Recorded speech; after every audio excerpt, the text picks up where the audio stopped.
करुणालयम् नमामि भगवत्पादम्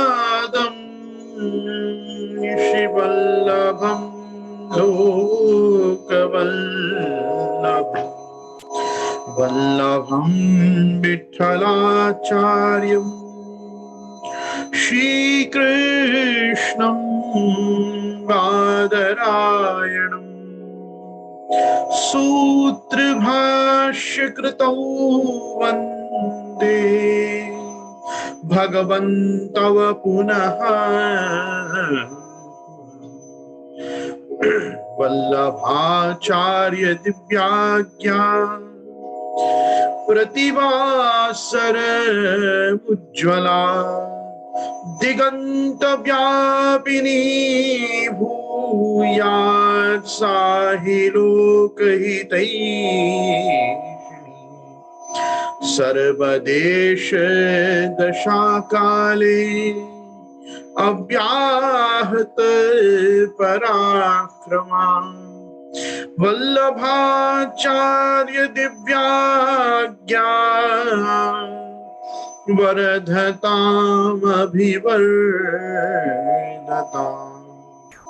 नत्वा श्री वल्लभाचार्यान् पुष्टिमार्गोपदेशकान् विठ्ठलेशान् गुरुन् स्तौमि बालकृष्ण मम प्रभु। श्री कृष्णाय नमः। श्री गुरुभ्यो।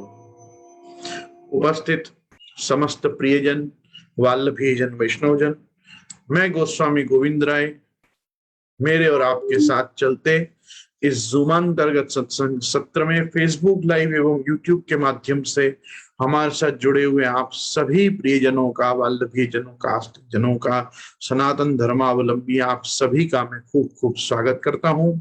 श्री वल्लभ दिग्विजय के हमारे आज के 12वें दिन के सत्र में मैं और आप प्रवेश करने जा रहे हैं और श्री महाप्रभु जी की जो यात्रा में हम सब सहभागी हुए हैं, तो मुझे बहुत आनंदानुभूति हो रही है कि हम जैसे श्री महाप्रभु जी के चरण चिन्हों का ही अनुसरण कर रहे हों, उस प्रकार से हमारे ये चरित्र नायक के ग्रंथकर्ता श्री यदुनाथ जी हमको ले जा रहे। हमारे चरित्र नायक साक्षात श्रीमद् वल्लभाचार्य चरण हैं और उनके इस चरित्र का चित्रण कराने वाले हमारे श्री यदुनाथ महाप्रभु, हम उनको यदुनाथ महं वंदे बालकृष्ण पदाश्रयम रुक्मिणी हृदयानंदम दायकम भक्तवत्सलम।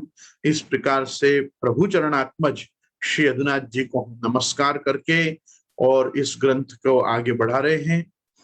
मैं खास यहाँ पे इस पूरे प्रकरण में ये जरूर कहना चाहूंगा कि इन कथा को और रोचक ढंग से यदि आपको स्वयं भी इसकी आनंदानुभूति बढ़ानी हो तो आपको स्वयं को बैठक चरित्र को फॉलो करना चाहिए, क्योंकि हम जिन जिन स्थानों का वर्णन कर रहे हैं उनमें डाउन डीप दक्षिण दिशा को छोड़ बाकी जितने भी चरित्र आ रहे हैं उनकी तो विशद वार्ताएं बैठक चरित्र के माध्यम से भी हमको उपलब्ध हो रही हैं।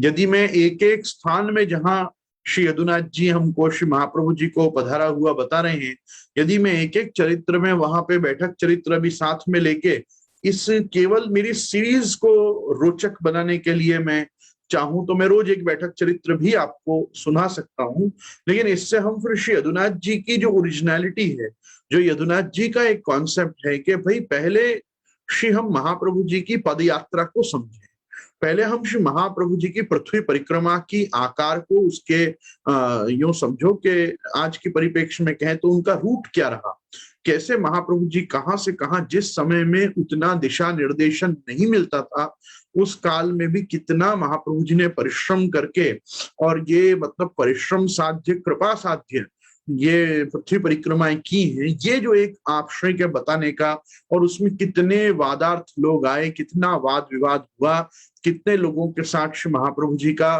तत्काल में, उस काल में इंटरेक्शन हुआ, उस समय पे भी भारत कितना यवनाक्रांत था, म्लेच्छाक्रांत था, और उस समय में भी कहाँ कहाँ किस किस प्रकार से सनातन धर्म की वर्णाश्रम धर्म व्यवस्था आहत हो रही थी। तो ये सब जो घटनाक्रमों का निर्देशन करते हुए, यूं समझो कि हमें बताते हुए जो ये श्री यदुनाथ जी आप चल रहे हैं इस वल्लभ दिग्विजय में, इसकी अपनी आप में एक स्वतंत्र सुंदरता है इस ग्रंथ की, कि ये श्री महाप्रभु जी का ट्रैवल रिकॉर्ड। तो जब हम ट्रैवल रिकॉर्ड के बारे में पढ़ते हैं, तो जो ट्रैवल्स ऑफ श्री वल्लभाचार्य, तो ये ट्रैवल्स ऑफ श्री वल्लभाचार्य हैं। ये स्थान विशेष की कथाओं में यहाँ इतना फोकस, इतना समय नहीं दिया गया है, क्योंकि आपको प्राय सभी तीर्थों को वारत्रय क्रम से लेना है कि भाई पहली परिक्रमा में कहाँ तक पधारे हैं, दूसरी परिक्रमा में आप कहाँ पधारे हैं, तीसरी परिक्रमा में आपने कौन से तीर्थों को स्नात किए हैं, कहाँ कहाँ कौन से विशिष्ट भक्त आपको आके मिले हैं, और वहां महाप्रभु जी को क्या क्या भगवद आज्ञाएं हुई हैं, इत्यादि इत्यादि। इस प्रकार से ये जो the philosophy, the psychology behind Vallabh Digvijay है, वो साइकोलॉजी बिहाइंड वल्लभ दिग्विजय महाप्रभु जी का ट्रैवल रूट, महाप्रभु जी की आइटिनरी, महाप्रभु जी का पृथ्वी परिक्रमा के क्रम का एक सौंदर्य रूप के समाज के सामने रखना।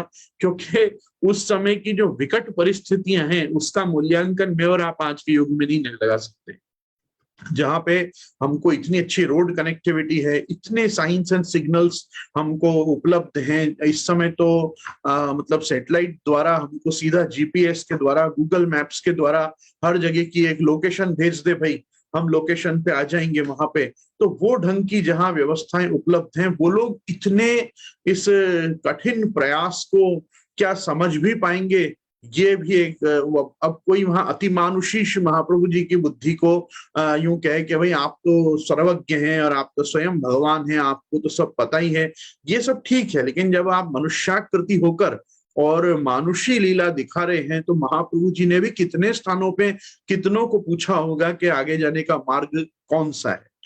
मैं एक बात आपको इस छोटे से दृष्टांत के साथ देना चाहूंगा। लीला संबंध की कितनी प्रगाढ़ता श्री महाप्रभु जी में है। अपन तो प्रतिक्षण निकुंजस्थ लीला रस पूरित श्री महाप्रभु जी को जानते हैं, पढ़ते हैं, नित्य पाठ करते हैं। तथापि आपने एक चरित्र में देखा होगा कि जब आप श्रीमद गोकुल पे ठाड़े हुए, तो गोकुल पे ठाड़े होके महाप्रभु जी विचार ही कर रहे थे कि या में गोविंद घाट कौन सो और ठकुरानी घाट कौन सो। और तभी साक्षात श्री यमुना जी, आप वहां भी, जैसे आप श्री यमुना जी ने आपको मथुरा में विश्राम पे दर्शन दिए, वैसे ही आपने श्रीमद गोकुल में भी साक्षात श्री यमुने महारानी जी ने प्रकट होके और श्री महाप्रभु जी को संकेत दिया कि आप जहाँ ठाड़े हो वो गोविंद घाट है और आपके दक्षिण में ठकुरानी घाट है। ये इस प्रकार से, मतलब आप विचार करो कि हम ऐसा नहीं कह सकते हैं कि महाप्रभु जी को सब पता ही था, कहाँ से कहाँ जाना है, क्या करना है। कितनी जगहों पे तो उन्होंने ये लीला मानुष्य विग्रह से हजारों बार हजारों लोगों को पूछा होगा कि यहाँ कोई तालाब मिलेगा कि नहीं, यहाँ कोई हृद मिलेगा कि नहीं, कोई सरोवर मिलेगा कि नहीं, कोई पोखर मिलेगा नहीं, कोई कूप मिलेगा कि नहीं, कोई जलाशय भी आसपास है कि नहीं, वो उस समय विषाक्त ना हो, कोई प्रकार से दूषित ना हो। हर जगह पे अरण्य जो है वो हिंसक पशुओं से कितने ज्यादा घिरे हुए थे। आप विचार करो किस प्रकार से तो श्री महाप्रभु जी पर्वतों को लांघते होंगे, कहाँ कहाँ हर जगह थोड़ी उनको सुगम मार्ग प्राप्त होता होगा। तो इस समय जो वल्लभ दिग्विजय में हमको एंजॉय करना है, वो है महाप्रभु जी की परिक्रमा के दौरान भी चलती आपकी तपस्या, आपके ब्रह्मचर्य काल में जो ये तपश्चर्या, नैष्टिक ब्रह्मचर्य के साथ साथ जो महाप्रभु जी ने परिव्रजन, चलने का, जो सतत चलायमान रहने का संकल्प लिया है दैवी जीवों के उद्धारार्थ, तो ये तो बस हम ऐसे ही समझ सकते हैं कि नाविर भूयात् भवांश्चेद अधिधरणि तलम भूतनाथोदितासन मार्गध्वंतंद तुल्या निगम पथगतो देव सर्गे भी जाता। तो ये जो है वो देव सर्गे भी जाता, जो दैवी सर्ग, जो दैवी सृष्टि है, वो अलौकिक महाप्रभु जी की पुष्टि मार्गी दैवी सृष्टि इस निज फल से रहित न रह जाए, इसके लिए जो इतना अथाह परिश्रम लेकर भी श्री महाप्रभु जी ने 3 बार परिक्रमा की है। तो पुष्टि मार्गीय जगत को महाप्रभु जी की इस परिक्रमा का भी सर्वदा स्तवन करना चाहिए, इस चरित्र का भी नमन करना चाहिए और सर्वदा ये भावना रखनी चाहिए कि ये हम सब आज पूरे सनातन धर्म के भारतीय आर्यवर्तांतर्गत जो ये हम भरत खंड में रहने वाले जम्बू द्वीप के हम ये जो सब वैदिक लोग हैं, आज हम सब एक छत्र, श्रीनाथ जी की एक ध्वजा और गिरिराज जी की एक छत्र छाया में जो हम सब एकत्रित हुए हैं, उसमें श्री महाप्रभु जी का कैसा कृत संकल्प, विष्णु संकल्प है, सत्य संकल्प है, जिसके प्रभाव से मैं और आप आज दो कंठी पहन के, माथे पे ऊर्ध्व पुंड्र तिलक लगाकर और शरणागत होके, आत्मनिवेदित होके अपना जीवन भगवान श्री कृष्ण के साथ आनंद से सपरिवार जी पा रहे हैं। ये श्री महाप्रभु जी की इन परिक्रमाओं का ही फल है। आइए आज हम हमारे 12वें दिन की कथा यहाँ से प्रारंभ करें। महाप्रभु जी जो हैं, आप पुष्कर विराज रहे थे अभी तक। वहां पुष्कर से श्री महाप्रभु जी आप सीधे सिद्धपुर की ओर पधारे। अनंतर आप सिद्धपुर पहुंचे और वहां पारायण पाठ किया। सरस्वती जी अपने अंतिम चरण तक जब तक दृष्टिगोचर होती रही, छल्ले आप अधिकांश भाग में यहाँ सिद्धपुर में ही विराजी। और सरस्वती नदी का जो लोप हुआ है, इसके बाद आज जो सरस्वती जी के दर्शन हम भारत में कर पाते हैं, तो गुप्त रूप से त्रिवेणी संगम में और प्रकट रूप से दो स्थान, एक बद्रिकाश्रम में व्यासाश्रम से ऊपर केशव प्रयाग नाम का स्थान है, जहां पे सरस्वती जी और गंगा जी की एक धारा मिलती। तो वो गंगा जी और सरस्वती जी की एक एक छोटी छोटी धाराएं जहां पे मिलती हैं, व्यासाश्रम के समीप बद्रिकाश्रम में, बद्री वन में, उस स्थान का नाम केशव प्रयाग है। ये पंच प्रयागों से इतर व्यवस्था है। जो नंद प्रयाग, देव प्रयाग, कर्ण प्रयाग, रुद्र प्रयाग, विष्णु प्रयाग है, वो अलग है पंच प्रयाग। ये एक अलग ही व्यवस्था है, क्योंकि अन्य जो मैं पंच प्रयागों के बारे में बताया, वो तो कहीं अलकनंदा, भागीरथी, मंदाकिनी, जाह्नवी, गंगा, इस प्रकार से जहां गंगा जी की ही विभिन्न विभिन्न धाराएं एक होती हैं, वहां जो प्रयाग बनते हैं, वहां ये देव प्रयाग, रुद्र प्रयाग, कर्ण प्रयाग, नंद प्रयाग, विष्णु प्रयाग।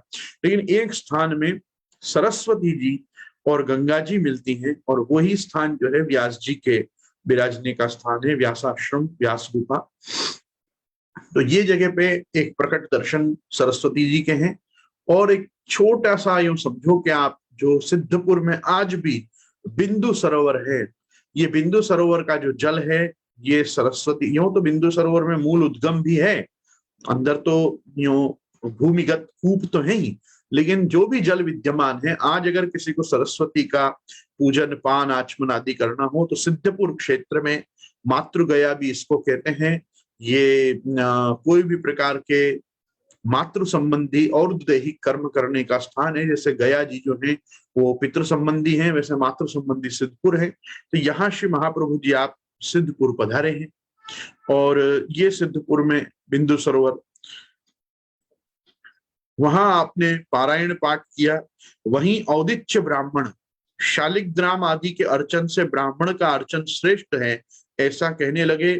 जब आपने मूर्ति पूजावाद स्थापित किया, तो वे आपके शिष्य हो गए। यहाँ श्री महाप्रभु जी ने औदिच्य ब्राह्मणों को अपने साथ जोड़े। अब ये जो पंच द्राविड़ जो व्यवस्था थी, अब इसके साथ साथ जो गुर्जर गौड़ ब्राह्मण हैं, गुर्जर देश के भी सब ब्राह्मण हैं, इन सबको भी श्री महाप्रभु जी अपने साथ साथ जोड़ रहे हैं। तो आप देखेंगे कि वहीं औदिच्य ब्राह्मण शालिग्राम आदि के अर्चन से ब्राह्मण का अर्चन श्रेष्ठ है, ऐसा कहने लगे। जब आपने मूर्ति पूजावाद स्थापित किया, तो वे आपसे प्रसन्न होकर आपके शिष्य हो गए। वहां से चलकर आप वटेश्वर पधारे। वहां आचार्य पूजन के अनंतर रात्रि में कथा भी हुई। कथा के अनंतर आचार्य चरण ने अपने लोगों को आज्ञा की कि सवेरे हम लोगों को अरहत पत्तन जाना है। ये जहां तक मेरी समझ में आता है, ये जैन लोगों का जो पाटन जो स्थान है, ये पाटन की तरफ महाप्रभु जी आप पधारे हैं, जहाँ अधिकांश जैन मुनि, जैन मंदिर और जैन लोगों के ही उपाश्रय अधिकाधिक मात्रा में, और उस समय तो बहुत ही थे। तो वहां आप अरहत पत्तन जाने को आप तैयार हुए हैं। तो आपने कहा सवेरे हम लोगों को अरहत पत्तन जाना है, इसके सब सावधान रहे। अब यहाँ कुछ सावधानी की बात कही गई है। आलोकी आदि ने कहा, आपके चरणारविंद के शरण में रहने वाले हम लोगों को कुछ भी भय नहीं। मतलब वो लखुटा लोकी हैं, उनको ही सीधा नाम आलोकी है यहाँ पे। तो फिर प्रभात में लखुटा लोकी ने सोने की छड़ी, कमंडलू ने गोमुख, कृष्णदास ने छत्र, दामोदर दास ने पुस्तक, शंकरानंद और श्यामानंद ने चंवर, गोविंद ने पादुका, त्रिवेणु ने पूजा का करंडिया, नरहरि और वेणु ने मूर्छल लिए और शंखनाद करते हुए तथा गद्य पद्य पढ़ते हुए अरहत पत्तन में प्रविष्ट हुए। ये महाप्रभु जी यहाँ पे, क्योंकि आप अवैदिकों के साथ, जैनों के साथ, और यूं समझो कि बाह्य आगम सनातन धर्म के बाहर के लोगों के साथ आप शास्त्रार्थ करने या अपने स्वमत वहां संस्थापित करने पधारने हैं, पृथ्वी परिक्रमा व्याजेन। तो यहाँ श्री महाप्रभु जी अपनी पूरी राज विभूति सहित, आचार्य विभूतियों सहित श्री महाप्रभु जी अरहत पत्तन में प्रवेश किए हैं। वहां की प्रजा ने आपको कौतुक सहित देखा और जैनों ने आपको ईर्षा सहित अवलोकन किया। जैनों को बड़ी ईर्षा तो होगी, वो सब नंग धड़ंग बैठे रहते हैं, और यहाँ महाप्रभु जी तो बड़े अपने जाहो जलाली के साथ, रसाला के साथ प्रवेश कर रहे हैं, तो बड़े ईर्षा सहित अवलोकन किया। अनंतर उस पुर का अतिक्रमण कर सरोवर के पास जाकर आप उतरे। इस शहर का, इस स्थान का, उस पुरी का अतिक्रमण करके, मतलब बीच में से उसको क्रॉस करके, बस केवल बताते हुए कि हम आ गए हैं, और आप सरोवर के समीप जाकर आप विराजे। अब आप देखो महाप्रभु जी, आपका एक नाम आपने भी पढ़ा होगा सर्वोत्तम जी में, रह प्रिय। महाप्रभु जी प्राय एकांत स्थान ढूंढते हैं। रह प्रिय मतलब एकांत में रहने, ब्रज प्रिय मतलब सर्वदा ब्रज में रहने वाला। तो श्री महाप्रभु जी की चित्त वृत्ति, महाप्रभु जी का मन बुद्धि, आप तो सबसे ब्रजवासी करते हैं नित्य, लेकिन फिर भी श्री महाप्रभु जी रह प्रिय हैं। ये कोई भी एक एकांत स्थान ढूंढते हैं। और आज भी आप देखोगे तो श्री महाप्रभु जी की बैठकें बड़े सेक्लूडेड स्थान, वो स्थान में ज्यादा कुछ आपको देखने को नहीं मिलेगा। आज भी कुछ कुछ जगहों पे आवृत तो हो गई है बैठक जी, पर अभी बैठक जी मतलब सम रिमोट एरिया, रूरल एरिया। तो वहां महाप्रभु जी सरोवर पे उतरे हैं। वहां चौथे प्रहर के समय जैन लोग आपका मत जानने के लिए आए। आपने उनको तृणासनों के ऊपर बिठाया। महाप्रभु जी ने उनको आसन दिया। देखो, आतिथेय ने अपने आतिथेय की मर्यादा, अतिथि को कोई ऐसा नहीं किया कि तुम छू छू छू छू छू। अभी होगा छुआछूत का भी बहुत गजब तांडव महाप्रभु जी करेंगे, लेकिन अभी जब वो पहली बार आए तो उन सबको तृणासन मतलब कुशा जैसे घास के आसन बिछाए कि आओ विराज। अनंतर वे पूछने लगे, आपके मत में दया धर्म है या नहीं? आपका कौन सा धर्म है, उसके अधिकारी कौन है, और आपके धर्म में प्रमाण क्या है? आचार्य चरण के संकेत से शंभु भट्ट, हरि भट्टारक, धर्म शर्मोपाध्याय आदि ने, ये 3-4 महाप्रभु जी के साथ जो वाद पंडित चल रहे थे, उनमें एक तो स्वयं शंभु भट्ट जी थे, दूसरे हरि भट्टारक नाम के एक विद्वान थे, और तीसरे धर्म शर्मोपाध्याय। ये तीनों लोगों ने जिनाचार्य भी यहाँ पे 4 बताए गए हैं। पहले हैं श्री घनाचार्य, दूसरे हैं सुंदरमणि प्रताप सूरी, और तीसरे हैं सौभाग्य सूरी। इनके साथ एक और है जिनका नाम है जिन सूरी। तो जिन सूरी, सौभाग्य सूरी, प्रताप सूरी और सुंदरमणि प्रताप सूरी एक नाम है, और एक है श्री घनाचार्य। ऐसे 4 जैन संप्रदाय के। अब ये स्थानकवासी हैं कि देरावासी हैं, तेरापंथी हैं, श्रमण हैं, श्रावक हैं, क्या है, क्या ज्यादा पंचायत को नहीं मालूम, मतलब ये दिगंबर हैं कि श्वेतांबर हैं, क्या है, पर ये जैन आचार्य हैं उस समय के। तो इन जिनाचार्यों से श्री घनाचार्य, सुंदरमणि प्रताप सूरी, सौभाग्य सूरी और जिन सूरी आदि वादियों को इन तीनों ने, मतलब शंभु भट्ट जी ने और हरि भट्टारक ने और धर्म शर्मोपाध्याय ने, इनको वाद विवाद में जीते। तब तो इनमें से कितने ही क्रुद्ध होकर आपकी निंदा करने लगे और कितने ही शांत पुरुष आपकी स्तुति करने लगे और वहां से चले गए। उनमें से कितने ही वैश्यों ने आपसे शरणागति की प्रार्थना की। जो जैन वणिक, जैन बनिए, जो ये आचार्यों के साथ इन महाप्रभु जी के शिष्यों का आप जो संवाद, वाद विवाद सुन रहे थे, वो समझ गए कि भाई सनातन धर्म तो सनातन धर्म है, उसमें भी भगवत धर्म, भक्ति मार्ग जो है वो सर्वोपरि श्रेष्ठ है। तो अपने जैन मत का परित्याग करके कितने ही ऐसे जैन वैष्णवों ने, मतलब जैन वणिकों ने वैष्णव धर्म को अपनाया हम आज भी ऐसी बहुत सारी गुजराती की जातियों को जानते हैं कि जो पूर्व काल में जैन थे, पर महाप्रभु जी गुसाई जी के काल में, श्री हरिराय महाप्रभु के काल में, श्री पुरुषोत्तम चरण के काल में कन्वर्ट।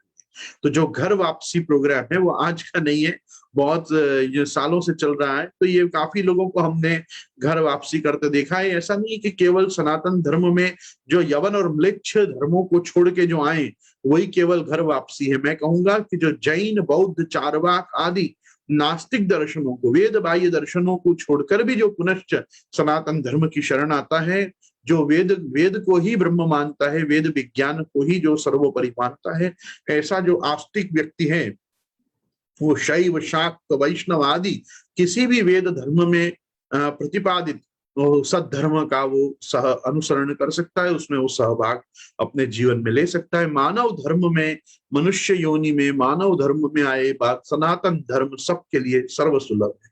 यहाँ महाप्रभु जी ने मतलब कितने ही आचार्य चरण ने उनकी प्रार्थना स्वीकार की, और फिर अब उन तृणासनों को, मतलब जिन पे जैन आचार्य आके बैठे थे, उन सब तृण के आसनों को अपने भृत्यों मतलब अपने सेवकों से कहा कि इनको फेंक कर बाहर, मतलब इनको डिस्पोज करके, और फिर स्नान और प्रायश्चित करके आके आह्निक कर्म करके मुझे दंडवत करो। मतलब इनको तुम पहले उठाओ, इनको डिस्पोज करो, उसके बाद स्नान करो, जनेऊ कंठी बदलो, जनेऊ कंठी बदल के प्रायश्चित करो, और प्रायश्चित करके अपना मध्याह्निक मतलब जो मध्याह्न काल का तुम्हारा जो भी आह्निक कर्म बाकी है नित्य की, अपनी संध्या गायत्री आदि, वो सबसे निवृत्त होके फिर मेरे पास आओ। मतलब महाप्रभु जी आप विचार करो, स्वमत स्थापन और परमत खंडन के लिए इनके समक्ष विराज तो लिए, पर महाप्रभु जी को इन जैन आचार्यों के साथ एसोसिएट करना भी पसंद नहीं आया था। इसलिए इनको आसन भी कैसे दिए थे? तृण के दिए थे, जिनको डिस्पोज किया जा सके। आपने वस्त्र के अथवा मखमल के कोई प्रकार के अन्य सूत आदि के आसन भी नहीं दिए। वो आसन क्यों? अपरस के हिसाब से, कि भाई ये लोग आएंगे बैठेंगे और इनके कारण जो यहाँ छुआछूत फैलेगी, हाँ वो छुआछूत तो फैलेगी भाई, क्यों नहीं फैलेगी? उनकी आचार संहिता पूरी अलग प्रकार की है, वैदिकों की आचार संहिता जो है वो बहुत अलग प्रकार की है। हमारे यहाँ नित्य स्नान है दिन में कम से कम 2 बार, और जो ब्रह्मचारी और सन्यासी होते हैं तो वो तो दिन में 3 बार उनको स्नान बताया है। और उसके साथ साथ दंत धावन करना, मुख शोधन करना, ये बार बार आचमन करना, कुल्ला करना, ये सब सनातन धर्म में सहज बताया है, बराबर ना? तो आप समझ ही गए होंगे मैं क्या कहना चाह रहा हूं। जबकि इतर ये जो जैन बौद्ध आदि हैं, इनमें तो कोई स्नान आदि का भी विवेक नहीं है। ये तो काफी चीजें ऐसी जिनको हम मलमूत्र का स्पर्श भी नहीं करते, ये साथ में लेकर भी चल देते हैं। तो मतलब ये सब कारणों से महाप्रभु जी ने इनको कहा कि इन सबों को फेंक कर, इन तृण के आसनों को, इन कुशा के आसनों को अपने स्नान और जनेऊ संध्या जप पाठ करने के पूर्व जनेऊ कंठी बदलकर प्रायश्चित कर्म करके अपना आह्निक करने के पश्चात मुझे मिले। फिर प्रभात में आए हुए वैश्यों को महाप्रभु जी ने वहां पे शरण लिए, और वहां से चलकर महाप्रभु जी वृद्ध नगर पहुंचे। संभवतः ये वड़नगर जिसको कहते हैं, ये वो स्थान होना चाहिए मेरे हिसाब से। तो आप वृद्ध नगर पहुंचे, वहां नागर ब्राह्मण आए, उनमें शंकर, भीम शंकर आदि ने कंठी और तिलक का निषेध कर भस्म तथा रुद्राक्ष की प्रशंसा की। आचार्य चरण ने उनको पराजित किए। तब तो वे आपका उपदेश लेने को तैयार हुए, और जब पहले मैं उपदेश लूंगा, दूसरा कहने लगा नहीं पहले मैं उपदेश लूंगा, आपस में नागर ब्राह्मण सब कलह करने लगे। तो इस प्रकार आचार्य चरण ने जितने नागर थे उतने ही रूप धारण करके उनको एक साथ दीक्षित किए। आचार्य चरण ने यहाँ बहुरूप धारण किए। मतलब बहुरूप मतलब रास में जैसे बहुत सारे कृष्ण आप प्रकट हुए, प्रत्येक गोपी जन को ये अनुभव कराने के लिए कि वो उन्हीं के साथ रास कर रहे हैं, उसी प्रकार से यहाँ भी श्री महाप्रभु जी ने बहुत सारे रूप धर के समस्त नागर ब्राह्मणों को यहाँ अपने शिष्य किए।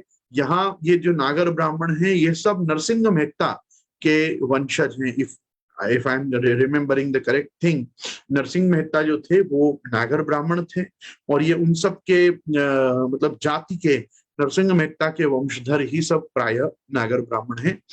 तो इस प्रकार से औदिच्य ब्राह्मणों को शरण लिए, नागर ब्राह्मणों को शरण लिए।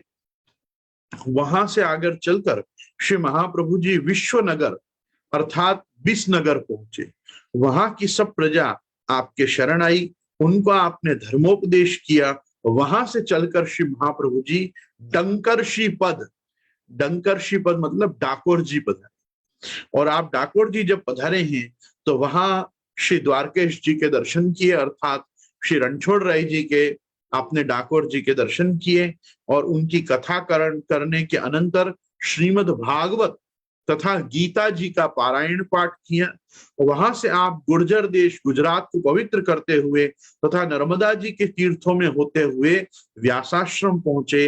वहां व्यास जी को प्रणाम किया और उनकी आज्ञा लेकर पुनः भृगुकच्छ मतलब भंडोच आप पहुंचे। वहां भार्गवों के हरिहराद्य भेद पूछने पर उनको वह वर्णन कर आश्विनेय तीर्थ पहुंचे और वहां पारायण पाठ भी किया। ये आश्विनेय तीर्थ ही अश्विनी कुमार की बैठक जी, श्री महाप्रभु जी की सूरत की बैठक जी, बराबर। तो ये श्री महाप्रभु जी पुनश्च आप डाकोर जी से एक बीच में एक स्थान आया व्यासाश्रम, ये ढूंढना पड़ेगा कहाँ पे है, क्योंकि हमने तो व्यासाश्रम एक ही सुना और वो बद्रिकाश्रम के पास है, शाम्याप्रास जहाँ तीर्थ है वहां। लेकिन यहाँ एक और आप व्यासाश्रम कहीं पधारे हैं, वहां से आप भृगुकच्छ वापिस एक बार अपनी परिक्रमा के चलते आप भरूच पधारे हैं और वहां से आप चलकर ये अश्विनी तीर्थ पहुंचे हैं। ये अश्विनी कुमार की बैठक जी अर्थात श्री महाप्रभु जी तापी नदी के तट पे पधारे हैं। वहां पारायण पाठ भी किया। वहां पर कितने ही गुजराती लोग आपकी कथा की पूर्ति देखने को आए। आचार्य चरण के दर्शन से विमल हो जाने के कारण उनको कथा सुनने के लिए आए हुए देवता, ऋषि, वैष्णव और नाचती हुई अप्सराएं भी दिखाई पड़ी। महाप्रभु जी ने जिस दिन श्रीमद् भागवत जी की जो आपकी नित्य की वार्ता कथा चल रही थी यात्रा के क्रम में, वो जिस दिन संपूर्ण हुई उस दिन श्री महाप्रभु जी के इस नित्य की अपने दैनंदिनी कथा के समापन के अवसर पर ये लोगों ने जो 2-3 दिन महाप्रभु जी के पास बैठकर नित्य कथा सुनी थी, तो उन्होंने उनकी बुद्धि निर्मल हो जाने के कारण और उस समय उन्होंने देवता, ऋषि, अन्य अलौकिक, वैष्णव, नाचती हुई अप्सराएं, जो लोग यहाँ पे परोक्ष रूप से श्री महाप्रभु जी कथा श्रवण कर रहे थे, उन परोक्ष में आए हुए भगवत भक्तों को, देव विभूतियों को, ऋषि मुनियों को, सिद्धों को, गंधर्वों को देखा। आपके इस प्रभाव को देखकर वे सब आपके शरणागत हुए। तदनंतर सिंधु संगम पर आप तापी पहुंचे, मतलब जहां तापी जी जाके समुद्र में मिल जाती हैं, यहाँ आप पहुंचे। तापी जी भी सूर्य कन्यका है, सूर्य पुत्री हैं। इस प्रकार से ये श्री यमुना जी की ही एक बहन है, भगिनी है। वहां दुर्वासा के स्थान में जिसका एक ऊंचा हाथ और पैर सूख रहा था, ऐसा एक योगी दिखाई दिया। कृष्णदास उससे पूछने लगे, तू ऐसे निर्जन वन में कैसे तप कर रहा है? तब तो वो योगी कहने लगा, मैं भगवान के दर्शन के लिए तप कर रहा हूं, 2 युग हो गए। वह सुनने में तो दया सिंधु आता है, पर मुझे तो निर्दयी दिखाई पड़ता है। कृष्णदास ने आचार्य चरण से प्रार्थना की और आपने उस योगी को पंचेश्वर रूप से दर्शन दिए, मतलब एक ही नहीं 5 ईश्वर के रूप में। अर्थात जो योगी जिस ध्यान में ये क्या हो रहा था, 2 युग से ये अलग अलग रूपों में भगवान का ध्यान कर रहा था। कभी भगवान को शिव रूप में देखता था, कभी शक्ति रूप में देखता था, कभी गणपति के रूप में देखता था, कभी सूर्य रूप में आपका ध्यान करता था और कभी विष्णु रूप में करता था। तो इसको संतुष्ट करने के लिए और भगवान की कृपार्द्र मानसता, आप किस प्रकार के करुणा वरुणालय हैं, क्योंकि इसका आक्षेप था ना कि वो तो कहने में तो बड़ा दया सिंधु जान पड़ता है, पर भगवान निर्दयी है। मैं इतने समय से 2 युग से तपश्चर्या कर रहा हूं, लेकिन मुझे दर्शन नहीं दे रहा है। तो कृष्णदास जी की विनती पर जब श्री महाप्रभु जी ने दर्शन दिए, तो उनको 5 ईश्वर के रूपों में, मतलब जो पंच देव पूजा में प्रधान देव है, जिन देवत्व है जिनका, ये उस रूप में श्री महाप्रभु जी ने दर्शन दिए। महाप्रभु जी सर्वशक्तिधर। अपन महाप्रभु जी का नाम जब पढ़ते हैं तो सुख सेव्यो दुराराध्यो दुर्लभांगली सरोवर उग्र प्रतापो वाक सिधु पूरिता शेष सेवका श्री भागवत इत्यादि में एक नाम बहुत सुंदर आता है, सर्वशक्तिधर। तो ये सर्वशक्तिधर नाम का मतलब क्या होता है कि महाप्रभु जी किसी भी देवता का रूप ले सकते हैं, पर अन्य कोई देवता जो है वो भगवान श्री वल्लभाचार्य चरण का रूप नहीं ले सकते। ये मेरे वचन नहीं है, ये चित्रकूट की बैठक में, कांतानाथ पर्वत की बैठक के चरित्र में स्वयं रामचंद्र जी के हनुमान जी को ये शब्द हैं कि ये श्री वल्लभ हैं, ये श्री महाप्रभु जी हैं, ये श्री कृष्णास्य हैं, ये जाको चाहे वाको रूप ले सके, मतलब ये मेरा रामचंद्र जी का रूप ले सकते हैं क्योंकि मैं हास्यावतार हूं और ये जो है ये हास्यावतार है। रामचंद्र जी जो हैं भगवान विराट में, भगवान पूर्ण पुरुष के स्मित के अर्थात हास्य के आप अवतार हैं, जबकि हास्य जो होता है वो मुख में प्रकट होता है, मुख कभी हास्य में प्रकट नहीं होता। तो इसलिए जो भगवान के मुख के अवतार हैं वो मेरा रूप ले सकते हैं, लेकिन मैं उनका रूप नहीं ले सकता। तो जो हनुमान जी का संशय था कि ये मैंने आपके ऊपर भी दर्शन किए और महाप्रभु जी की बैठक में भी रामचंद्र जी के ही दर्शन कर रहा हूं, और आपने तो कहा था ये भगवत प्रसाद जो मेरा प्रसाद है, ये जाके प्रसाद और प्रसादी माला बीड़ा तुम महाप्रभु जी को पधराया हो, तो वहां तो आप ही दर्शन दिए। तो क्या यही तो श्री महाप्रभु जी का सामर्थ्य है कि वो मेरा रूप ले सकते हैं, लेकिन मैं उनका रूप नहीं ले सकता क्योंकि मैं हास्य का अवतार हूं और महाप्रभु जी हास्य का अवतार हैं। तो श्री कृष्णास्यम कृपानिधि, तो वो कृपानिधि ने यहाँ आवश्यक नहीं था, इसलिए उस योगी को कृष्ण रूप में दर्शन नहीं दिए, गोवर्धन धर के रूप में दर्शन नहीं दिए। यहाँ उसकी आसक्ति पंचेश्वर में थी, तो वो पांचों देवताओं के रूप में ही यहाँ पे श्री महाप्रभु जी ने उनको दर्शन दिए।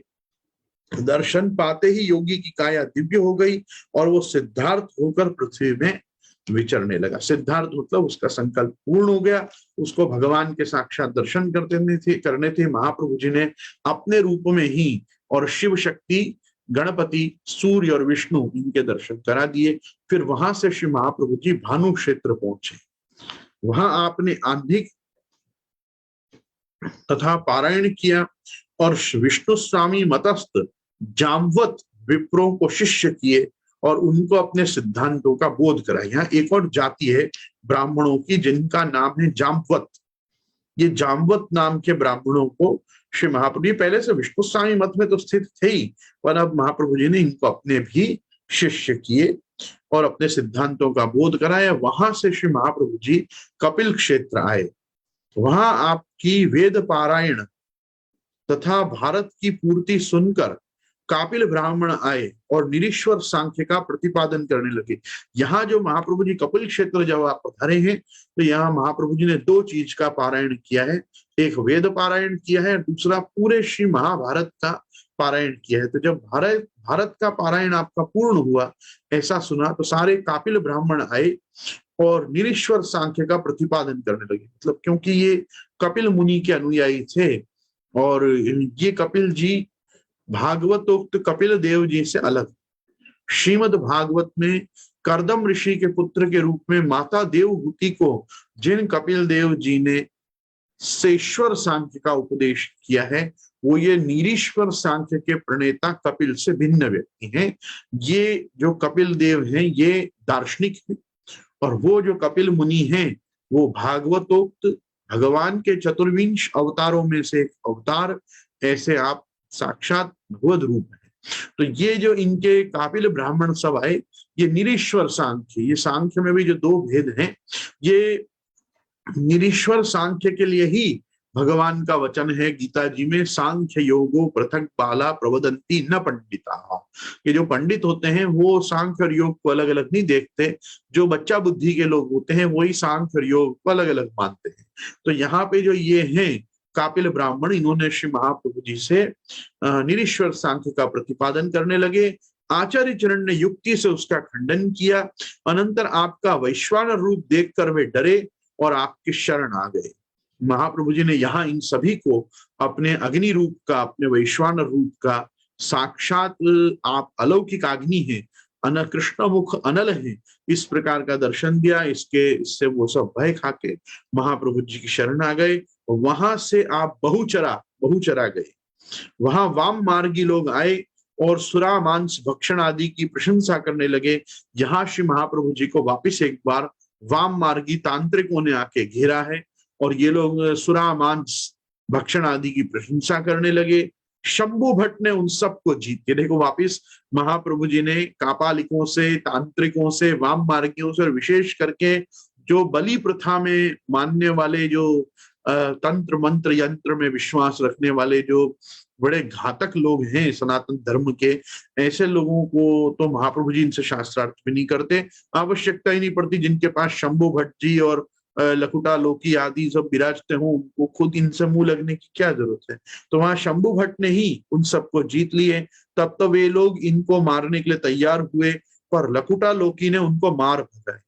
अनंतर उनने श्मशान में जाकर आपके ऊपर अभिचार किया। देखो ये इन्होंने चैन नहीं पाया, ये महाप्रभु जी के यहाँ से तो उनके शिविर से तो पिट पिट के भाग गए, लेकिन इन्होंने श्मशान में जाके और फिर महाप्रभु जी और महाप्रभु जी के साथ जो ये संग चल रहा था वैष्णवों का, इन सभी के ऊपर अभिचार प्रयोग किए।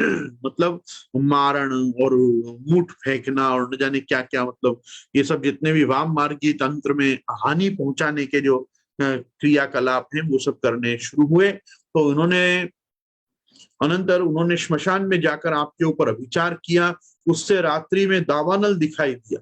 इससे जहां श्री महाप्रभु जी का शिविर था वहां पे दावानल अर्थात वन में अग्निकांड हुआ, और दावानल के साथ साथ पत्थर की वर्षा होने लगी, भूत उठ उठ कर सामने आने लगे।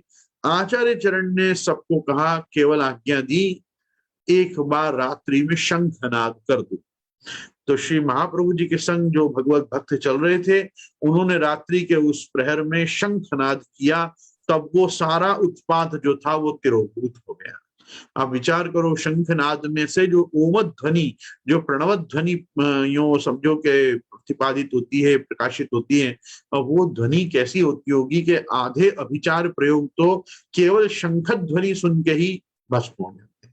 मतलब जैसे हम घंटानाद के लिए भी पढ़ते हैं ना, आगतम तु देवानाम गमनार्थम तु राक्षसाम अस्मात् घंटाम प्रकुर्वीत। घंटा बजाने का, घंटी बजाने का भी जो मतलब है वो क्या है कि घंटी बजने से जो ध्वनि उत्पन्न होती है उससे देवता आते हैं, और जो जो दुष्ट दानव असुर आदि दैत्यादि प्रकृति के लोग होते हैं, राक्षस आदि, वो भूत प्रेत वहां से भाग जाते हैं। इसलिए जैसे घंटी का जो प्रभाव है वैसा ही प्रभाव शंखनाद का है। तो यहाँ महाप्रभु जी ने ये दावानल को देखकर, पत्थर की वर्षा होते देखकर, भूत प्रेत आदि को अपने सामने नाचते देखकर कहा कि कुछ कोई इस अभिचार प्रयोग का कुछ लौटाने करने की जरूरत नहीं है, केवल शंखनाद कर दो, इससे सब ठीक हो जाएगा। वो सब जो उनको दृष्टिगोचर हो रहा था वो सब तिरोहित ही हो गया। इस प्रकार का वहां दिव्य शंखनाद हुआ। वहां से आप सिद्धाचल पधारे। सिद्धाचल में राजदेव की विभूति से मेला भरा हुआ देखकर आचार्य चरण बाहर ही जलाशय के ऊपर उतरे। आचार्य चरण को पंडित सुनकर आपसे मिलने के लिए जिन पंडित आए और शिविर के बाहर ठहरे, आचार्य चरण के कथनानुसार शंभु भट्ट ने पूछा कि तुम कैसे आए हो। तब जवाब दिया कि हम आपका पांडित्य देखने आए, यदि आप पंडित हो तो हमारे मत का वर्णन करिए। आचार्य चरण ने उन सबके मत का वर्णन किया, साथ ही में उसका खंडन भी किया। अतः वे आपके पांडित्य की बहुत प्रशंसा करने लगे। वहां से आप प्रभास पधारे। यहाँ से महाप्रभु जी आप प्रभास क्षेत्र पधारे हैं। वहां पर कोई शंभु भट्ट का भक्त था। शंभु भट्ट के कहने से उसने आचार्य चरण से दीक्षा ग्रहण की। यहाँ शंभु भट्ट जी के अपने स्वतंत्र कोई भक्त थे, वो महाप्रभु जी की शरण आए, महाप्रभु जी से दीक्षा ग्रहण की। फिर आप सोमनाथ जी के मंदिर में पधारे। देखो वापिस महाप्रभु जी एक ज्योतिर्लिंग का दर्शन करने यहाँ सोमनाथ पधारे हैं, और सोमनाथ जी के मंदिर में पधारे और सोमनाथ के दर्शन प्रणाम स्तुति करके अनंतर वहां की सब यात्रा करके आपने वेद पारायण पाठ भी किया। यहाँ भी पुनश्च महाप्रभु जी ने एक बार वेद पारायण किया। वहां किसी शंभु नामक विद्वान ने कहा कि ब्राह्मणों को ही शिव का आराधन करना चाहिए। आचार्य चरण ने उससे विवाद में जीता, अतः शेष ब्राह्मण मुंह बिगाड़ कर वहां से चले गए। वहां से आप रैवताद्रि गिरनार पधारे। यहाँ से श्री महाप्रभु जी आप जूनागढ़ पधारे हैं। रैवत पर्वत में आप पधारे हैं, रैवताद्रि और गिरनार। वहां आपको दामोदर कुंड पर दामोदर मूर्ति मिली, और वहीं भारत के मोक्ष धर्म की कथा में अश्वत्थामा आए। यहाँ महाप्रभु जी जब आप दामोदर कुंड पे विराज रहे थे, तब आपको श्री दामोदर जी के स्वरूप की प्राप्ति हुई, जिसको महाप्रभु जी ने अपनी सेविका सास बहू गोरजा समराई, जो गोरजा समराई की वार्ता में जिन ठाकुर जी का वर्णन मिलता है वो दामोदर जी यही।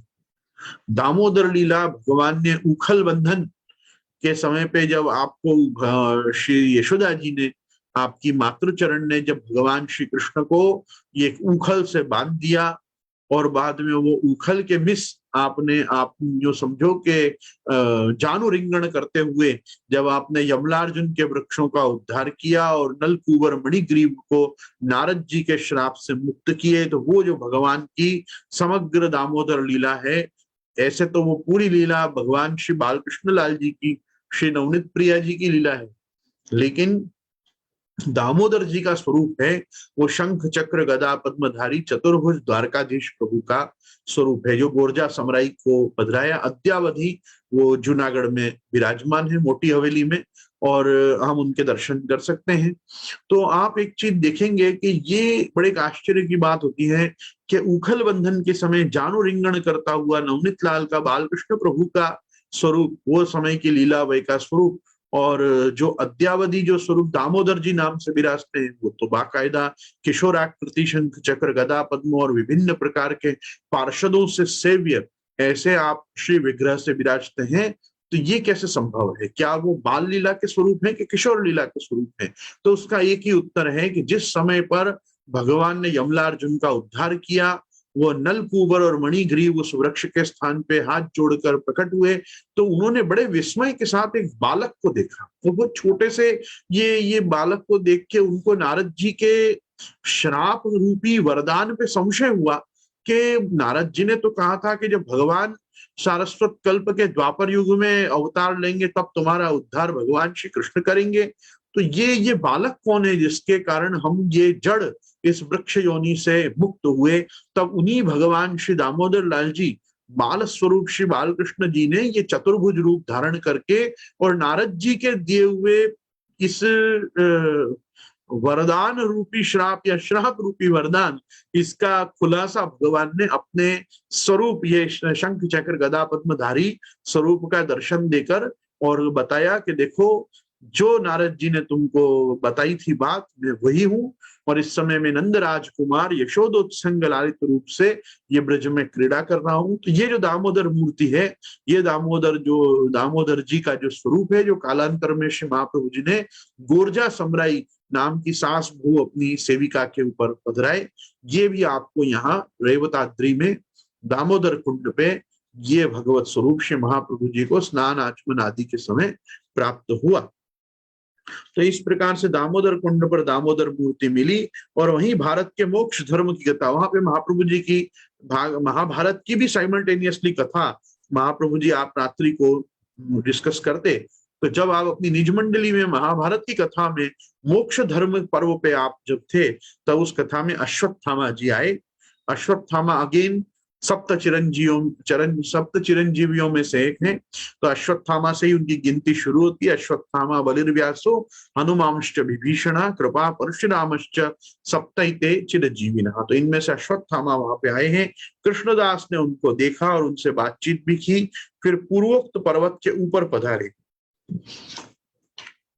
वहां गोरख शिखर के नीचे गोरक्षनाथ जी के शिष्य मिले और कहने लगे, यदि आप सिद्ध हैं तो बताइए अभी गोरखनाथ जी कहाँ हैं? तब कृष्णदास ने कहा, गोरखनाथ जी सब जगह पे। यूं कहकर उनको करोड़ों गोरखनाथ के दर्शन कराए, और वहां से श्री महाप्रभु जी आप मूल गोमता अर्थात मूल गोमती वहां से आप पहुंचे।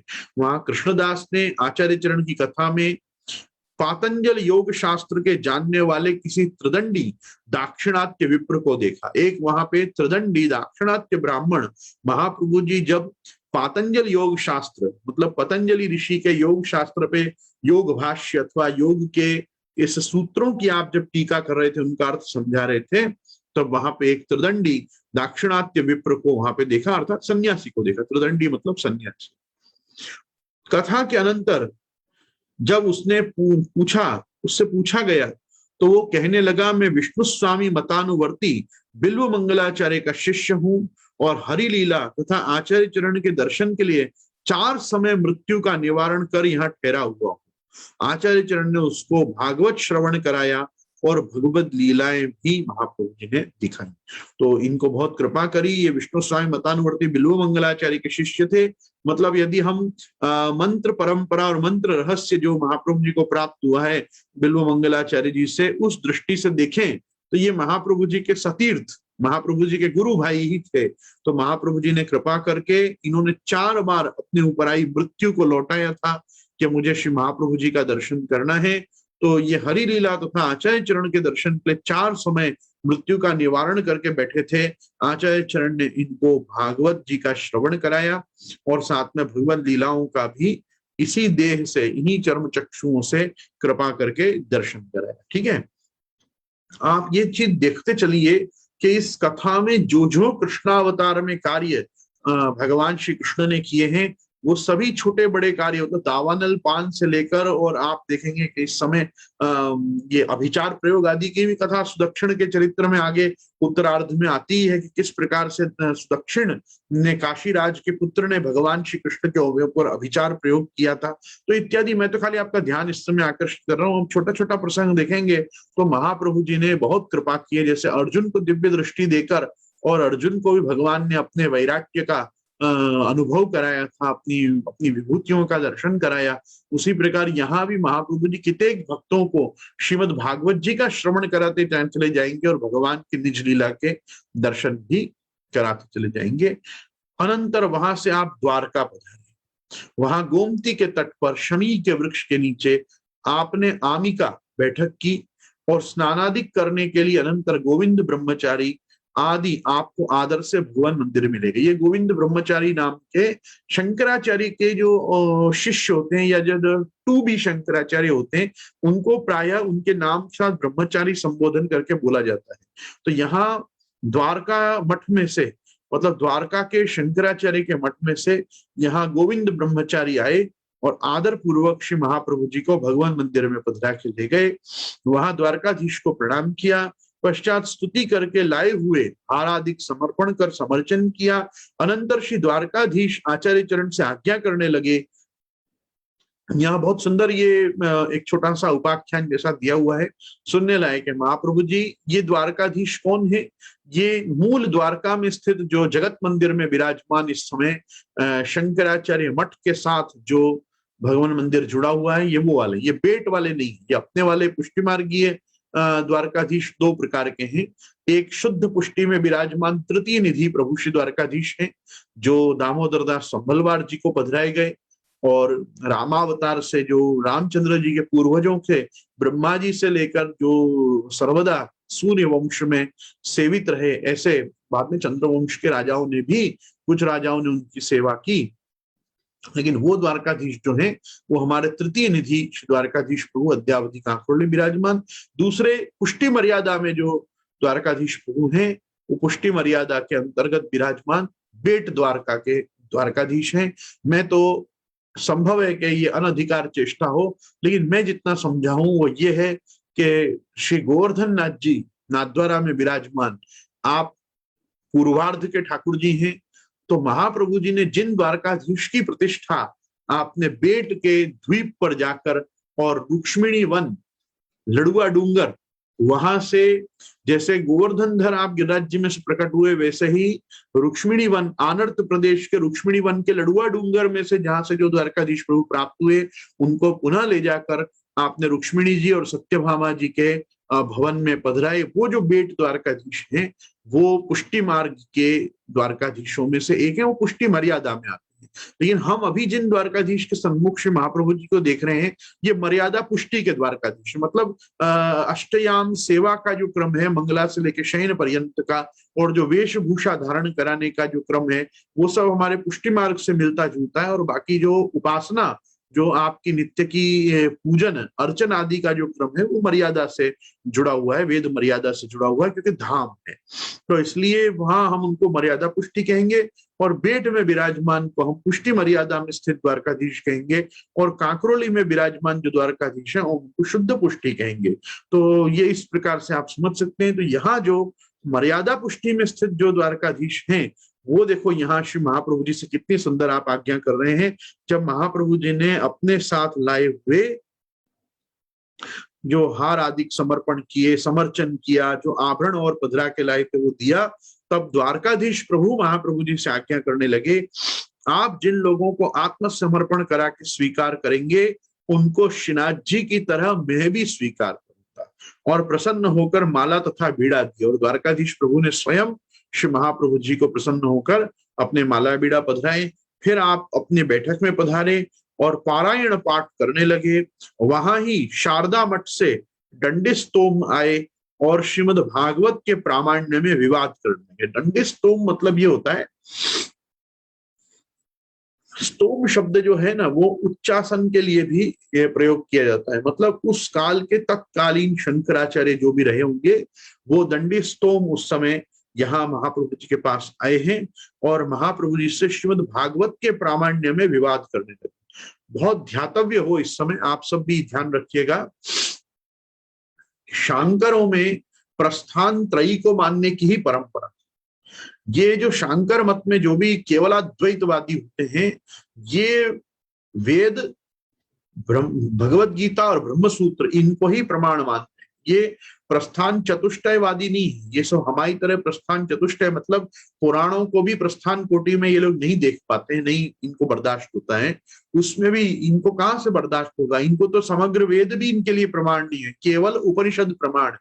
वेदांत भाग ही जिनके लिए प्रमाण रूप से ग्राह्य है, ये वो जो शांकर होते हैं, मायावादी होते हैं, ये लोग बड़े विचित्र होते हैं, क्योंकि इनके लिए समग्र वेद प्रमाण नहीं। ये तो हमारे महाप्रभु जी की ताकत है कि महाप्रभु जी आप आज्ञा करते हैं वेद नहीं, वेदहा बहुवचन, वेदहा श्री कृष्ण वाक्यानि व्यास सूत्राणि चैवहि समाधि भाषा व्यासस्य प्रमाणम तच्चतुष्टयम। ये चतुष्टय जो प्रमाण व्यवस्था है यही हमारे यहाँ का प्रस्थान चतुष्टय है। तो ये एक चीज समझो कि ये तो जो प्रस्थान त्रयी में मानने वाले लोग होते हैं, इनको सबसे पहले तो हमसे यही समस्या होती है कि हम पुराणों को क्यों प्रस्थान कोटि में गिनते हैं। अरे भाई, प्रस्थान कोटि में भागवत जी को लाए बिना किसी का संशय निवृत्ति नहीं हुआ तो हम क्या कर सकते हैं। केवलाद्वैत के बाद विशिष्टाद्वैत आया, फिर द्वैताद्वैत आया, द्वैतवाद आया। जब तक शुद्धाद्वैत नहीं आया था तब तक कहाँ सब समस्याएं पूरी हुई। समस्याओं का समाधान तभी मिला जब प्रस्थान कोटि में उत्तरम पूर्व संदेहम वारकम, ऐसा पूर्व संदेह वारक, सर्व संदेह वारक शास्त्र श्रीमद् भागवत जी को लाया गया। तो भाई अगर नितराम जिसमें गमन करना कठिन है, ऐसा यदि निगम रूपी वेद है तो उसको समझने के लिए तो निगम कल्प तरोर गलितम फलम समझना बहुत जरूरी है। भागवत जी का दर्शन किए बिना आपको प्रस्थान त्रयी में कुछ पल्ले नहीं पड़ेगा। और अगर ऐसा ना होता तो श्रीधराचार्य आदि को क्या आवश्यकता थी भागवत जी की टीका करने की। आज नहीं तो कल pre Shankaracharya, at the time of Shankaracharya, नहीं तो कम से कम पोस्ट शंकराचार्य एरा में तो कौन सा ऐसा विद्वान है जिसने भागवत जी की शरण न ली हो। अरे ये जो हम जिसको श्रीधरी टीका बोलते हैं, ये श्रीधराचार्य कौन थे? One of the Shankaracharya of Puri थे। पुरी मठ के आचार्यों में से एक है श्रीधर जी, और ये इनकी श्रीधरी टीका को प्रमाण मानते हैं गौड़ीय लोग, मतलब चैतन्य महाप्रभु के अनुयायी। ये चैतन्य चरितामृत उठा के देखिए, चैतन्य चरितामृत में स्पष्ट लिखा हुआ है कि चैतन्य महाप्रभु ने मना कर दिया मुझे और कोई टीका नहीं सुननी है, क्योंकि मेरे लिए श्रीधरी ही प्रमाण है। अरे श्रीधरी तुम्हारे लिए प्रमाण है तो तुम कौन हुए? तुम काय के अचिंत्य भेदा भेदवादी या वैष्णव भी कैसे हुए? प्योर शांकर हुए। अगर तुम ऐसा मानोगे कि हमको तो श्रीधरी मान्य है, तो श्रीधरी मान्य करते ही क्या होगा? श्रीधरी टीका ही पूरी मायावादी इंटरप्रिटेशन ऑफ श्रीमद् भागवत जी है। केवलाद्वैतवाद की दृष्टि से जिन्होंने टीका की है, ऐसे मधुसूदन सरस्वती की गूढ़ार्थ दीपिका को हम सर्वांश में नहीं स्वीकार सकते। क्यों नहीं स्वीकार सकते हैं? महाप्रभु जी को दर्शन कराए थे। महाप्रभु जी ने गूढ़ार्थ दीपिका जो मधुसूदन सरस्वती की करी हुई भगवत गीता की टीका है, उसका दर्शन महाप्रभु जी ने किया। यहाँ तक कि महाप्रभु जी ने उसके मंगलाचरण की प्रशंसा भी की। हमारे निज वार्ता गुरु वार्ता में स्पष्ट दी हुई है मधुसूदन सरस्वती से समागम की वार्ता। उसमें स्पष्ट आता है, वंशी विभूषित करा नवनीर दावा पीताम्बरा अरुण बिंब फलाधरोष्टात् पूर्णेन्दु सुंदर मुखाद अरविंद नेत्रात् कृष्णात् परम किमपि तत्वम अहम न जाने। ये भगवत गीता में टीका करेगा उसको तो ये बोध होगा ही। भगवत गीता में स्पष्ट भगवान का वचन है, मत्तः परतरम नान्यत् किंचिद अस्ति धनंजय। तो जब उनसे ऊपर कोई तत्व ही नहीं है और भगवान तो सबसे ऊपर है, इसलिए अक्षराद अपि चोत्तमः इति पुरुषोत्तमः। तो वो पुरुषोत्तम योग पढ़े बाद, भगवत गीता का दर्शन करे बाद, भगवत गीता की टीका लिखने वाले को स्वीकारना ही पड़ेगा। कृष्णात् परम किमपि तत्त्वम अहम न जाने। महाप्रभु जी ने उस गीता जी की टीका का दर्शन किया, उसमें जो त्रुटियां थी उनका त्रुटि निर्देश किया। फिर उन्होंने अपना भगवत भक्ति रसायन नाम का ग्रंथ महाप्रभु जी को मधुसूदन सरस्वती ने दिखाया।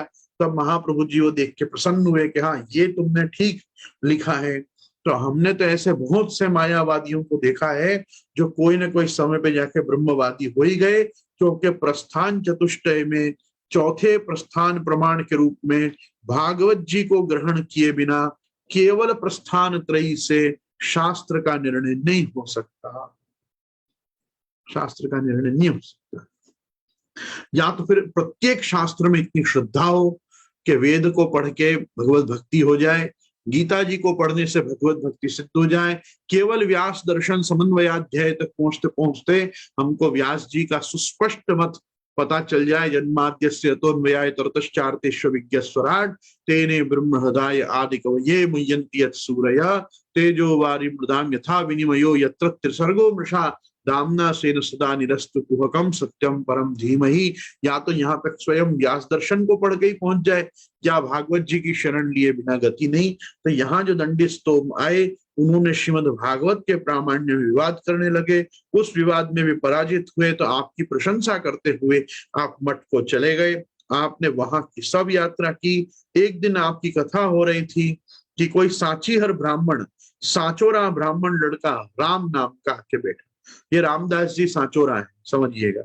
और आचार्य चरण ने उससे पूछा तू कौन है? तब तो वो कहने लगा मैं देहादि से अतिरिक्त सच्चिदानंद रूप ईश्वर से पालित तथा लालित हूँ। आपने फिर पूछा तुझे ये ज्ञान कैसे हुआ? उसने कहा भगवत इच्छा से। आचार्य चरण ने कहा यह तो ठीक है, पर लोक व्यवहार के अनुसार कहे। तब तो उसने अपना सब वृत्तांत कह सुनाया और आपकी शरण आ गया। आचार्य चरण ने उसके साथ शंखोद्धार तीर्थ की यात्रा की। अब श्री महाप्रभु जी जो हैं वो आप शंखोद्धार तीर्थ पधारे हैं।